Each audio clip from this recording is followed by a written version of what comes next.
কর্মসূচি আজকেই সম্পূর্ণ হবে।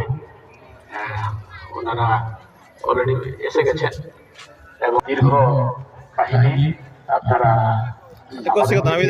আমরা সকলে সম্প্রদায়ের কমিটির সকল সদস্য এবং এই সামনে উপস্থিত সকল ব্যক্তিবর্গ এবং রাজ্যের প্রত্যেকটা জেলা থেকে আসছেন যেসব ব্যক্তি, সকলকে জামালপুর পঞ্চায়েত সমিতির পক্ষ থেকে শ্রদ্ধা সম্মান জোহার জানাই।